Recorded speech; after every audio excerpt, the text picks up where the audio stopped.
It was more, if you talk about prejudice, it was more evident at that time on a nationality where, and it was kind of a lighthearted, I wouldn't even say necessarily prejudice, more you Canadians and like whichever joking, state, exactly, joking.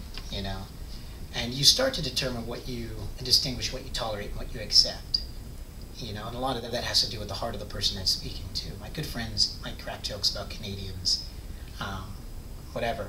If it's in malice, that's a different thing, you know. Mm-hmm.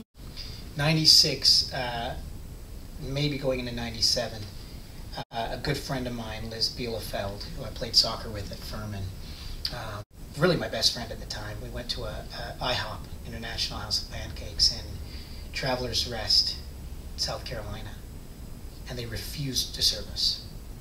And there were no signs to say, you know, to express their philosophy as an organization. But it became very evident when we sat down, nobody came to greet us, nobody came to seat us, and people would. We were watching people. So finally I said something and the lady completely just ignored me. And we had a decision. Do we sit and demand to be served, or do we take our money and go elsewhere? And we chose to take our money and go elsewhere. It's the answer spoken by young and old, rich and poor, Democrat and Republican, black, white, Hispanic, Asian, Native American, gay, straight, disabled and not disabled, Americans who sent a message to the world that we have never been just a collection of individuals or a collection of red states and blue states. We are and always will be the United States of America. And then finally, has your experience as a black man in America changed since Barack Obama was elected? Absolutely. Really? Absolutely. In 2008, right when President Obama was elected,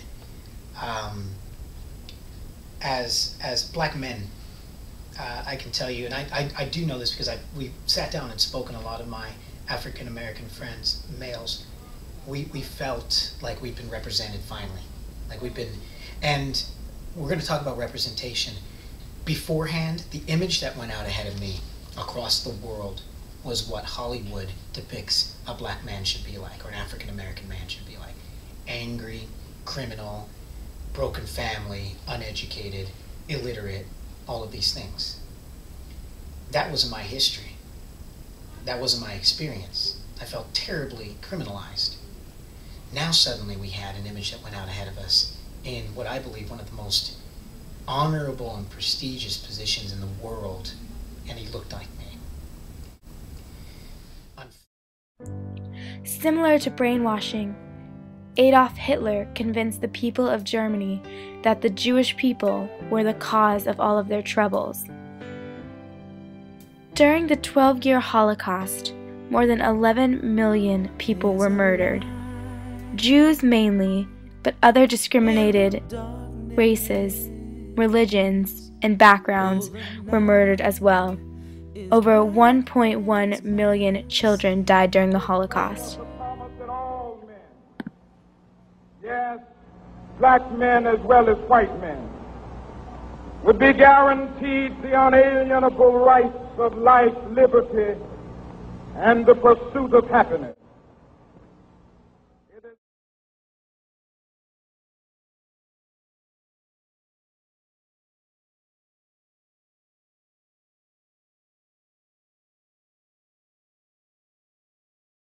And when I look at the next generation, I look at my mixed nieces. My brother-in-law's white, my sister obviously shares the same heritage and race and everything as me. They can now look and know that we have progressed as a nation to, they can be anything.